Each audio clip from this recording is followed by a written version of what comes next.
Hi, James Good with an On the Money stock market update for Wednesday night, September the 19th, 2012. We'll look at the macroeconomic picture in another post, but in the 5 minutes of video time I've got here, I want to zip through each major technical category I look at: momentum, breadth, volume, and sentiment. Try to get a broad picture of what's going on and figure out where this newly juiced up market might be going in the coming weeks. First up, momentum. It's S&P 500 weekly chart, RSI in the top pane, MACD below. Now they calculate momentum in different ways, but both reveal approaching major tops through a divergence with price. 2000, an unbroken series of lower lows in both indicators, even as the S&P was making higher highs. Same thing again happened in 2007, sequence of lower lows. 2012, MACD was about to form a second consecutive lower high, but has now shot higher after the big news was released. RSI has now definitively broken up through its downtrend line. And the last vaguely similar occurrence of that came in late 2006, which gave us another year of choppy but substantial gains. Verdict: bullish, just edging into overbought. Breadth, my ultra-reliable indicator of net new 52-week highs.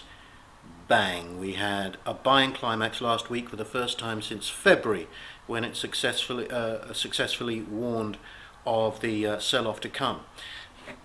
Here's another angle. A closer look at the signal, and you'll remember it gave us a great buy signal back in June. But since 2009 and the various Fed frenzies, this indicator has tended to be early at tops. Here's another look. Usually you'll get a pullback, just as we did in November 2010 in similar circumstances. Remember, Fed purchases started here, new yearly highs, euphoric sentiment, we got a pullback. But if it doesn't pull back, like in 2010 and spring 2012, history shows that any gains made in the next few weeks will almost certainly be given back with interest, and probably before you know what's hit you. Another angle on the same data, this is the number of new yearly highs each day expressed as a percentage of all issues on the NYSE. Now, a Worden study back in 2006 examined the precise day of every bull market top in the Dow since 1929. At every top, the day of every top, no more than 11% of stocks on the NYSE hit a new 52-week high.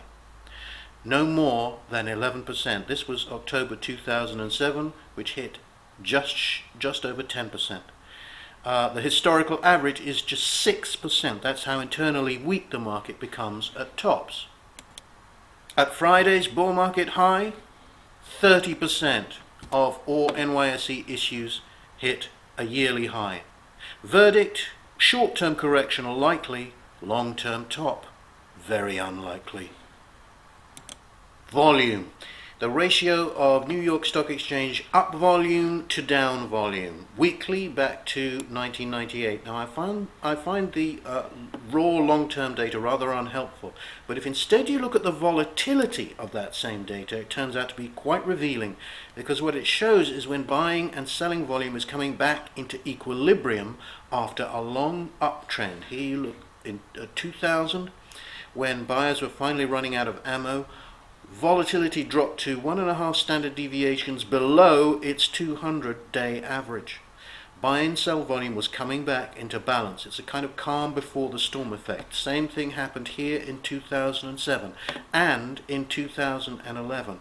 We had an abortive repeat last May, but the shorter term volatility bands in blue were wider and are still wider than in these prior cases, so I'll be watching to see if they and the longer term bands contract over the next several weeks. Verdict: not bearish yet.